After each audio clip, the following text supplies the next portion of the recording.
Então, eu estou querendo falar sobre o trauma estruturante. O que é a ferida que causa o trauma estruturante? É importante a gente ter em conta, né, a gente levar em consideração do que a gente está falando, a partir da onde a gente está falando, qual que é a linha de pensamento que a gente está colocando. Ah, eu vou falar de trauma estruturante, a partir da onde? Freud, Jung, Lacan? Vou falar a partir de religiosidades, mitologias? Porque daí cada local vai ter um nome, mas a gente precisa identificar que todos eles se referem à mesma coisa. Eu vou dar um exemplo aqui, né? Se eu estiver falando sobre uma fruta, pensa numa fruta, maçã, pensa na maçã. O brasileiro chama de maçã. O estadunidense, apple. O falante da língua hispânica, manzana. Mas o objeto é o mesmo. Ok? Então vamos lá. Antes da gente começar a falar sobre as questões psicológicas da nossa psique, eu preciso definir com vocês sobre qual ponto de vista. E o meu ponto de vista, ele vem de um ponto de vista que leva em conta o corpo, a fala do corpo. Não só a racionalidade, mas também a sensibilidade. Eu sou o Canaima Jangá, sou professor formado na licenciatura em teatro pela Universidade Federal de Pelotas, e os meus estudos eles vão na linha do desenvolvimento da inteligência num paralelo com o desenvolvimento da sensorialidade. A gente vai falar aqui muito de educação somática, a gente vai falar aqui sobre mitologia, arquetipia, tá? A gente vai trazer conceitos que vêm desde Platão, Aristóteles, Sócrates, mas também das tragédias gregas, como Édipo, Electra. A gente vai falar sobre Lisístrata, a gente vai falar sobre Baco, Dionísio, a gente vai falar sobre deuses gregos, troianos, a gente vai falar também sobre coisas mais modernas, tá? Os arquétipos modernos, a gente vai entrar em assuntos como magia do caos, a releitura, né, do hermetismo, a releitura do alquimismo, a gente vai fazer comparações, paralelos, mas uma coisa muito importante que tem que ser levada em consideração, ok? É que quando eu estiver fazendo uma comparação, a gente tem que entender o mecanismo. A gente precisa ser um pouco menos literal e mais simbólico. Bases do meu trabalho, tá? Jean Piaget, construtivismo. A gente também vai trabalhar muito com Carl Jung. A gente vai trabalhar com Freud. A gente vai trabalhar com Lacan. Mas a gente também vai trabalhar com outras linhas de pensamento que orbitam isso, tá? Principalmente o porquê. Todo o conhecimento que eu estou falando aqui, que a gente vai trabalhar em cima, ele está levado para uma linha de pensamento que é racional. E isso é completamente natural, porque na nossa sociedade, na nossa civilização, tanto ocidental quanto oriental, o que é levado em conta como definição de certo, de correto, né, é uma racionalidade fria. Né? A gente tem uma alma, a gente tem uma razão, a gente tem um eu superior, mas a gente coloca aquilo que está abaixo como algo inferior. E eu não trabalho nesse sentido. Eu trabalho no sentido alquímico de que o que está em cima está embaixo. A similaridade, verossimilhança, semelhança, complementariedade. Assim a gente encontra, sim, algumas pistas espalhadas em filosofias milenares, como o taoísmo. Você encontra o Tao, você encontra o Yin Yang, e você encontra chaves alquímicas, símbolos arquetípicos que estão ali dentro. Primeiramente, a gente não pode descartar o ego. A ideia de descartar o ego, de destruir e dissolver o ego para se tornar alguém melhor, é uma ideia que vai contra um conceito muito simples da neuropsicologia. Quando a gente nasce, a gente ainda está acostumado com a ideia de que a gente é um. Você nasce e você não entende nem que você é diferente da tua mãe, vamos colocar dessa forma, né? Existe ali um momento no teu nascimento que você ganha consciência, seja antes da sua mãe dar à luz, ainda no útero, logo antes de nascer, ou já logo após a nascer, que a sua consciência, ela imagina que você e a sua mãe é um. Quando você vem à luz, vem ao mundo, você ilumina a primeira consequência disso, o primeiro medo de não ser único. E aí você percebe que aquilo que você considerava você, não é você, é o outro, é a formação do outro. E aí eu não estou falando só de neuropsicologia aqui, vocês já vão entender aonde entra a neuropsicologia, mas eu também estou falando de pedagogia, estou falando de Jean Piaget, um filósofo, biólogo, que trabalhou e criou, é considerado o pai da pedagogia moderna, através das linhas de pensamento construtivistas. Tá? Existe uma transição, né, de consciência, de percepção, é como se você saísse da unidimensionalidade, o eu totalizante, o heliocentrismo que se espelha na evolução da própria humanidade, essa capacidade de consciência, né? Então, quando alguém for falar para vocês de arturianos, de mudança de dimensão, de novas dimensões, novas frequências, entenda que são saltos mentais, psíquicos, que estabelecem a ampliação da sua capacidade de percepção. Tá? E eu vou detalhando isso mais à frente nas nossas próximas conversas, senão vai ficar muito bagunçado. Mas onde eu quero chegar? Você tem primeiro a percepção do uno, depois você tem a percepção do duo, da dupla, do outro, né? E aí, de repente, você percebe que a tua mãe, ela não dá atenção só para você, porque antes o mundo era você e ela, e de repente aparece o pai. E aí, você começa a dividir a atenção da tua mãe. Então você tem atenção, você tem aí já a terceira dimensão da existência. Você tem o uno, você tem o outro e você tem aquele que não é você nem o outro. E aí a gente volta no taoísmo e vamos começar a trabalhar o paralelismo, tá? E você tem uma frase que é: do 1 surge o 2, do 2 surge o 3 e do 3 surge 1000, 10.000, o infinito, né? E, bom, surgiu o pai. E aí você é capaz de perceber que além de você existe a sua mãe e além da sua mãe existe um outro. E quando você percebe o outro, imediatamente você percebe, quando você percebe o terceiro, você imediatamente percebe que existem muitos outros. Muitos outros. Então do 3 você vai a 10.000, você desbloqueia, né, uma capacidade, mas que ainda está na terceira dimensão. Isso é muito importante, porque quando a gente volta para a neuropsicologia, a gente já sabe, né, que aquela voz que a gente escuta, os nossos pensamentos, na verdade, não somos nós. Mas isso fica meio difícil de entender. Como que algo dentro de mim não sou eu?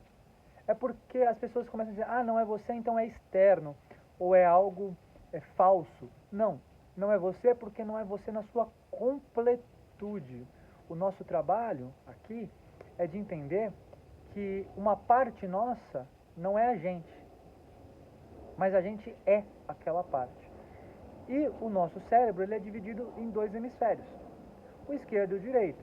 O lado esquerdo comanda o lado direito do corpo e o lado direito comanda o lado esquerdo do corpo. Mas para além disso, tá? O lado, se eu não me engano, o lado esquerdo, tá? Ele é responsável pela criatividade, enquanto o lado direito é responsável pela racionalidade, pela lógica. E é o lado que consegue lidar com a fala. É o hemisfério cerebral que lida com a fala. Ou seja, ele consegue articular falas.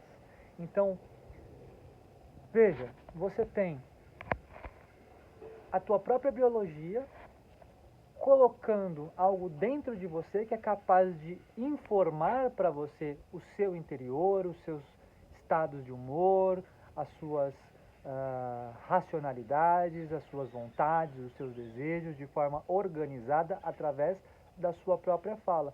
Porque a fala e a matemática, a linguagem e a matemática, elas não são tão diferentes dentro do cérebro. Tá? Elas, na verdade, usam do mesmo o mecanismo que é a razão. Você tem que racionalizar, concatenar, criar estrutura lógica, e esse lado cuida disso. E ele acaba dialogando com a gente, explicando pra gente essa questão.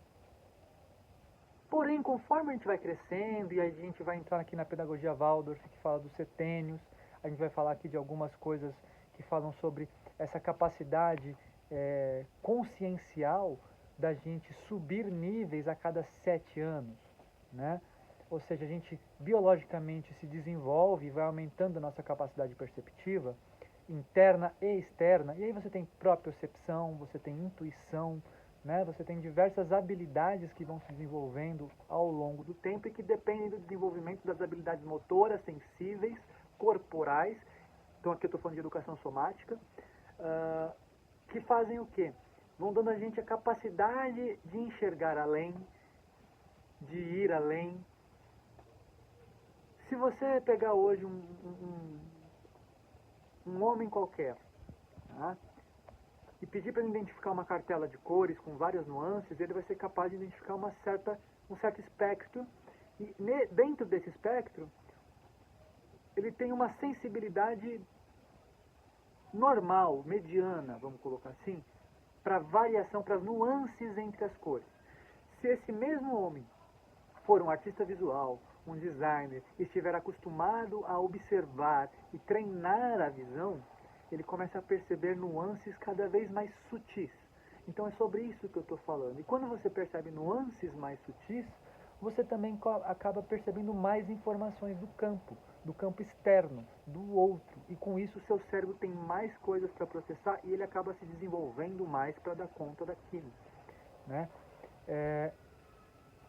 Bom, então se a gente tem essa capacidade de evoluir e ao longo do tempo a gente vai evoluindo, chega um momento, tá, na nossa biologia, no nosso entorno, que a gente se torna apto, a perceber a comunicação do outro hemisfério. Só que o outro hemisfério não fala. E aí a gente entra na primeira crise, vamos colocar assim. Porque eu passei 7, às vezes 14 anos da minha vida achando que só existia eu. Assim como quando eu nasci, só existia eu. E aí de repente eu percebo outra coisa dentro de mim. Imagina você, 14 anos da sua vida, ouvindo uma voz, achando que essa voz é você, e não algo dentro de você que faz parte de você. E aí, de repente, você começa a ter visões, você começa a ter, sentir olfatos de coisas que não estão no ambiente. E aí a gente começa a falar de espiritualidade aqui. Você começa a ter sensações, dores. Não. E você fala, o que está acontecendo aqui? Imediatamente você pensa que é algo que vem de fora. Porque você é a voz, né? Então, o que é o outro não é você. O lado do racional, ele acha que há um intruso na mente. Ele não consegue reconhecer que ele faz parte de algo além, né? Ele tem todo o domínio da situação, o poder, a autoridade, e de repente aparece um novo sujeito mudo, silencioso, incapaz de falar, que vai começar a projetar imagens. E aí eu preciso que vocês pesquisem sobre um conceito. Sinestesia, imagem sinestésica, tá? Que é a nossa capacidade de juntar sentidos e criar imagens com mais de uma capacidade sensorial. A coisa não está na tua frente, mas é projetado no teu cérebro como se estivesse. Vou fazer um paralelo aqui com realidade aumentada. Tá? Alguém com óculos de realidade aumentada e fone de ouvido, por exemplo, consegue ver e ouvir coisas que não estão fisicamente na frente deles. O nosso cérebro, no hemisfério esquerdo, faz a mesma coisa, sem precisar de componentes eletrônicos. Ele projeta para se comunicar com a gente aquilo que ele consegue para se comunicar. E dependendo do capital simbólico da pessoa, isso vai ser mais ou menos refinado, vai tomar uma forma ou outra, vai se encaixar numa espiritualidade ou outra. Tá? Às vezes vem apenas como mandalas. A forma primeira para você ver esse tipo de coisa são formas geométricas. Você vê formas coloridas, você sente cheiros, você ouve zumbidos, tem intuições, dores no corpo, é o teu corpo falando com você, tentando te dizer quais são os traumas que você tem, o que está doendo, aonde que está doendo. Ah, mas não é físico, é interno. O teu corpo está tentando te avisar, mas ele não sabe falar. E o lado da fala não sabe escutar, porque ele acha que é um inimigo. Então, se ele não escuta, ele não repassa pela fala. E o teu corpo começa a achar uma forma de se comunicar. E aí você está virando o quê? Médium. Você está desenvolvendo a tua capacidade de percepção sutil do campo externo e interno. Tem coisas que o teu racional não percebe. O teu racional percebe a fala, mas o teu eu corporal, né, dizem, Exu percebe coisas que você não viu ainda. O que é Exu percebendo o que você não viu ainda? É a tua inteligência corporal percebendo a linguagem corporal do outro. Porque Exu é corpo, Exu é matéria. Então, essa linguagem simbólica, esse capital simbólico, ele começa a se projetar dentro de você e a tua inteligência sensível se aproveita disso e dentro das tuas próprias capacidades ela vai elaborando imagens, vai elaborando figuras, arquétipos que possam ser projetados na sua mente e falar com você através daquilo, buscando autoridade para sobrepor a autoridade do teu lado racional que se acha o único. O demiurgo. Tá? Vamos colocar essas duas pontas. Só que aí você fala, pô, Alan, mas aí eu tenho duas consciências dentro de mim? Não, você tem dois mecanismos de comunicação do teu inconsciente com você.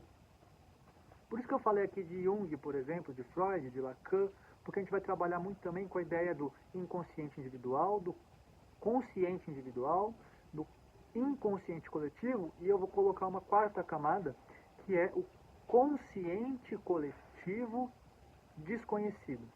O consciente coletivo que vive nas sombras, que se esconde atrás da inconsciência do coletivo, tá?